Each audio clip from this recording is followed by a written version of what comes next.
Hey, what's up, guys? Today, we're going to take a look at a couple lists that rocked the Alpine Cup. We're going to take a look at what makes them work, what makes them a threat, and we're going to figure out if we can make a Tau list that can beat them all and break the meta. First list we're going to look at is Alexander Kondakov's Sub T107, and he took first place. He's going to be running Subterranean Assault, and he's got a Hive Tyrant, some Hyper-Adapted Raveners, a Neuro Tyrant, a Trigon with the Prime Enhancement, 2 units of Formagonts, a Biovore, a Haruspex, 2 Maliceptors, a Neurolictor, 2 Raveners, a Tyrannifex, and 6 Zoanthropes. Now, for those of you who might not be super familiar with this detachment, it's mean. It is a mean one, Mr. Grinch. A couple things that make it mean. First, its detachment rule. When a Burrower unit, which is going to be the Trigon, the Hyper-Adapted Raveners, and the normal Raveners, I think that's it. When they enter via Deep Strike, you create a hole. And through that hole, which is just a 40 millimeter base, other units, even if they don't have Deep Strike, can come in from reserves next to it.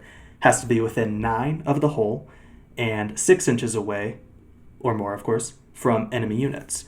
So you are basically giving a high level of maneuverability for all of these big, mean threats.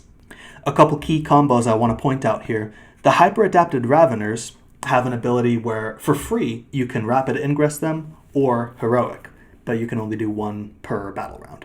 This combos really nicely with the stratagem in Subterranean Assault, where you pick up a unit and send it back to reserves, or 2 if they can burrow.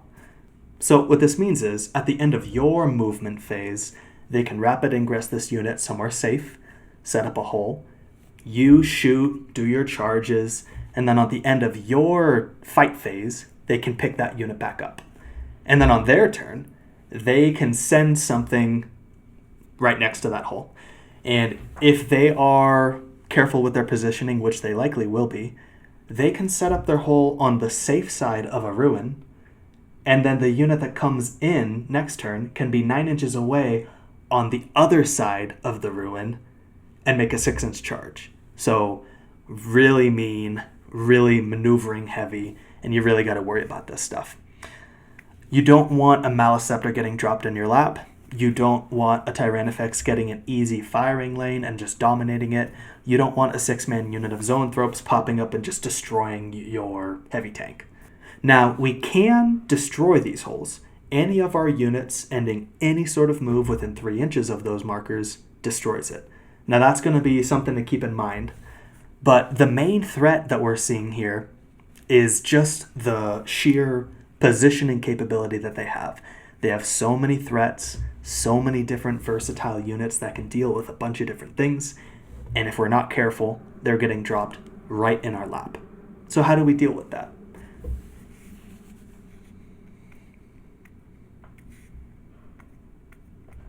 Proper screening is going to be huge, but the normal level of screening might not be enough. So what are some units that we can be thinking of that not only will help us screen and zone things out, but also help contribute to the firefight and contribute to the army as a whole? We're thinking Pathfinders, we're thinking Vespid, we're thinking Kroot and Kroot Hounds. All of a sudden, I'm thinking Darkstrider as well. I'm normally not a huge fan of Darkstrider. I haven't run him for a while. I think the last time I ran him was in a Bum Rushka type list, where it was, everything is designed to just either infiltrate right onto your opponent's deployment zone or get their turn 1 and just lock them in for as long as you can. But I usually am of the opinion that 5 more points, you can just get other units to screen better. But here, with the readily accessible ability to deep strike within 6 of a unit and then charge, that's a problem that we're going to have to answer. So Darkstrider might be on the table. A quick tech that I do want to point out: any sort of move ending within 3 inches destroys that marker. So something we can do with a unit of Vespid, if our opponent is playing this detachment and they don't properly defend their hole, then we can Rapid Ingress some Vespid right next to that hole. They just ended a move 3 inches away.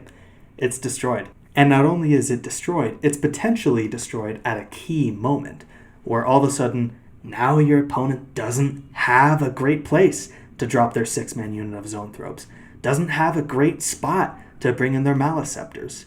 doesn't have an amazing firing lane for their Tyranid effects. So we'll have to be aggressive with our small units and just stuff their holes as quickly as we can. Next up, we've got Paul Newberg's list. That's right, Space Marines are still strong, especially Gladius or its buffed up version, Blades of Ultramar. He's going to be running a Grav Captain with Artificer Armor, which is honestly one of my favorite Space Marine units. Combi Lieutenant, Calgar, Ventress, Wardens of Ultramar, Intercessors, 2 Ballistus Dreadnoughts, some Incursors, 2 Repulsor Executioners, a Stormspeeder Hammer Strike, and 2 bricks of 6 Victrix. Dude, I can't tell you how many times I had to try to take that again. 2 bricks of 6 Victrix. 2 bricks of 6 Victrix. Now, we've seen some pretty similar lists here. Victrix are good. Repulsor Executioners are good. Ballistus Dreadnoughts are good. Layered buffs, awesome. Oath, amazing. Blades of Ultramar strats, pretty dang good. Obviously, the main issues here are going to be the double bricks of Victrix, the tanks, and the Dreadnoughts. Just so much damage here. Especially considering that one of these 6-man units of Victrix is going to be charging after they advance, falling back and charging, doing everything, all of the combat doctrines all the time. And then the other one can be deep striking, or that first one can be deep striking, because Ventress doesn't have to choose his unit. And then within 12, Ventress is going to be denying some CP, denying some strats. So if you're banking on a Breacher Bomb to take these out, you might have to think again and figure something else out. Because especially when there's 2 of these bricks to take care of, you really don't want to be running on a CP deficit. Now, I want to talk about the Grav Captain for a little bit, because like I said, it's one of my favorite units. Artificer Armor gives it a 2-up save and a 5-up Feel No Pain. Now, the Grav Captain already has an ability that whenever there's an attack that's allocated to it, you halve the damage.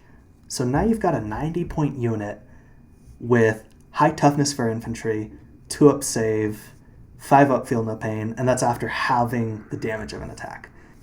So now they've got this weirdly durable unit that we're not really going to be super sure what to do with. Now, the Repulsor Executioners and the Ballistus Dreadnoughts, we know how to handle these railguns, but the issue is that there's so many wounds to chew through in this list that we might not have brought enough to win the trading game. Because if we step out and smoke something, they step out, smoke it, and we trade, they maybe have more tanks than we had anti-tank. Especially given that our Riptides are probably going to want to be going into the Victrix bricks. Victrix bricks. So multiple bricks doubling down on the same tough profile, a lot of good vehicles, and a lot of layered buffs that are going to be tough to disassemble effectively. These are the problems we'll keep in mind when we're making our list. Next up, hey, would you look at that, more Space Marines. Nicholas Frerich is going to be running a Dark Angels Gladius list. He's going to be running Azrael, no surprise there, the Lion, a Librarian, a Combi Lieutenant, 2 Deathwing Knight bricks, an Infiltrator squad, some ICC, those are the Inner Circle dudes, 3 Landspeeder Vengeance, some Scouts, some Stern Guard, and some Vanguard Vets with Storm Shields to give them the 4 Binvols. Now, judging by how this list is put together, the Librarian's probably going with the ICC, Azrael's probably going with the Stern Guard. Now, Deathwing Knights are just so frickin' durable, and a lot of people will say, well, just ignore them. But the thing is, a skilled Dark Angels player will put them in positions where if you ignore them, you lose the game. So we are going to have to find some answers for them, whether that's flooding the objective with some sacrificial OC, or actually having a unit that profiles well into killing them. The use of Infiltrators instead of Intercessors to hold the home objective I think is pretty smart, considering that both of the other lists that we saw had some pretty massive deep strike threats. So I do think we're in a meta at this moment where you do have to worry about deep strikes again. For a while we were kind of in the clear, but now I think we're back. These Vanguard Vets are going to be very weirdly durable for their point cost and their role. 4 Binful save on top of -1 to wound more often than not is going to be kind of weird. Scouts are always great, and you always have to worry about the ICC. They can choose between Sustain 2 or Lethals, and they profile well into most of our army. And they're going to be very weirdly durable as well. Their ability makes them -1 to hit when they're attached to a character, which they will be, -1 to wound from the detachment, and now they've got a 4-up invul save from the librarian. The lion, while he may not be super durable for his points even with a 3-up invul, a skilled Dark Angels player is going to know how to mess you up with him. Now, the Landspeeder Vengeance is a datasheet that I wouldn't be super surprised if some of you guys haven't seen it before, so I want to just do a quick rundown of it. This is what it looks like. Not super tough for a vehicle, but that's also not its role to be tough. Look at this Plasma Storm battery. Looking at the supercharge, 36-inch range, D6 plus 1 attacks, and blast. Hitting on a 3-up, probably going to be re-rolling that from Oath, Strength 9, and Twin Linked. AP3, Damage 3. 933 is already a pretty beastly profile, especially with that many attacks, and now you're adding on re-rolling hits and re-rolling wounds. Ouch. And speaking of ouch, Storm of Vengeance says, once per turn in your opponent's shooting phase, when a friendly unit within 6 inches of this model is destroyed, this model can use this ability. If it does, after the attacking unit has finished making its attacks, this model can shoot as if it were your shooting phase. But it can only target the unit that destroyed the thing. So already this is looking pretty dang mean, but now we gotta consider gladius stratagems as well, and the detachment rules. Now, it can be falling back and shooting. It's getting another pip of AP, which will really matter in that range. So yeah, seeing 3 of these, ultimately it's not great news. So putting all the problems of the meta today together, I think if you're one of those guys who has a lot of Kroot, and I mean a lot of Kroot, this is your time to shine. Here's an example list that I whipped up, Kroot Brute Buffet. I'll be running a Lone Spear with the Kroot Flock to screen out, Flesh Shaper with the Gland, War Shaper with Root Carved Weapons and a Trail Shaper, Dark Strider for that extra 12-inch bubble, 5 units of Kroot, and one of them is going to be a 20-man, max Rampagers, almost max Riders, a 3, a 3, and a 2, 2 Kroot Hounds, 2 Railgun Hammerheads, some Pathfinders, and some Vespid. Now, against all the deep strike threats that we're seeing, having 2 units that offer a 12-inch no deep strike bubble is going to be pretty huge. And having those 2 hang back is going to let the entire rest of your army just flood up the board.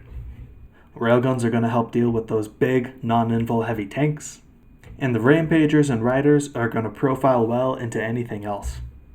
As far as what leaders to put with what units, with the 20-man, I'm going to put the Trail Shaper and the Flesh Shaper in one, and then a War Shaper with the other.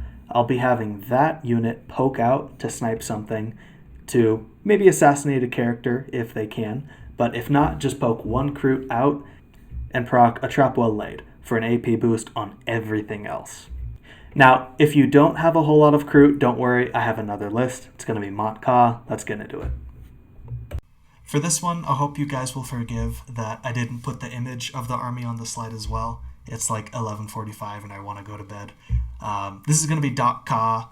It's a Mont'ka list, 2,000 points. I'll be running the Twin Lance, an Ethereal with Coordinated Exploitation. He'll be attached to the Strike Team, of course. An Enforcer with 3 Missile Pods and a CIB. Cold Star with a CIB as well. High Outburst Burst Cannon and 2 Burst Cannons extra. The Strike Team I mentioned. Missile Fire Knives, Burst Star Scythes, 3 Pathfinders, 2 Hammerheads, some Kroot, some Vespid, 2 Riptides, and some Stealth Suits. Now, a couple things I want to point out about this list. We're seeing some incredibly tough units. Deathwing Knights are a great example, and they're tough to take off the board. But if we look at our Cold Star unit, our Cold Star is going to be attached to the Burst Cannon Star Scythes. Accounting for all of the buffs, we have access to full rerolls to hit, potentially fishing for crits, lethals from the detachment, sustained from the Ethereal Guide. You actually come pretty dang close to wiping the entire squad. AP boost, or extra AP boost from the strat.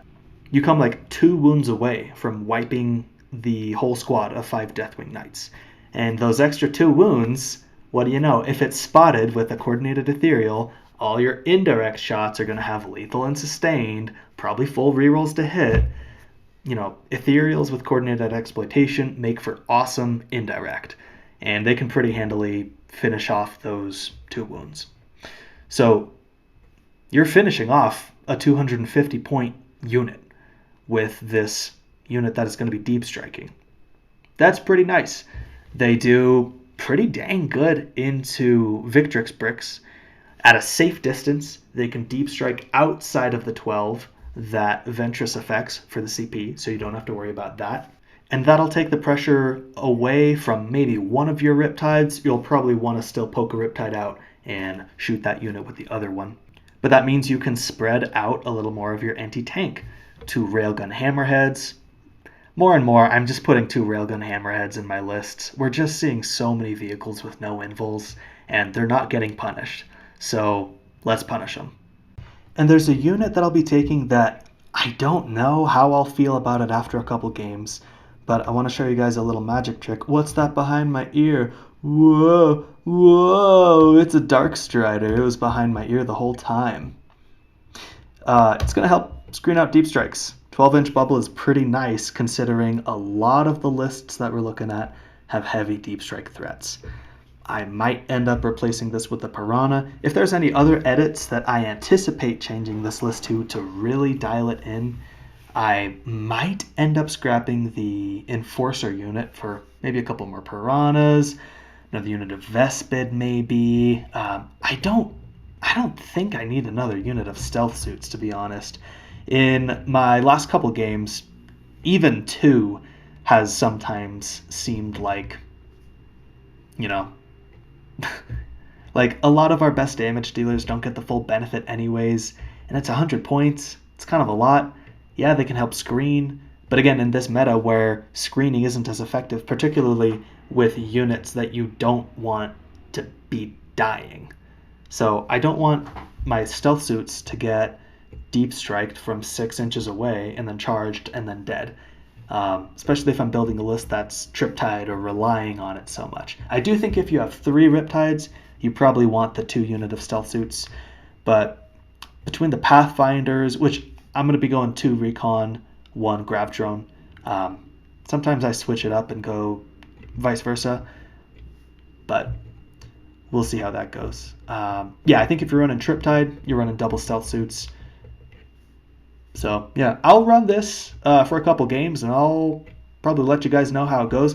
I do feel pretty dang good about this list.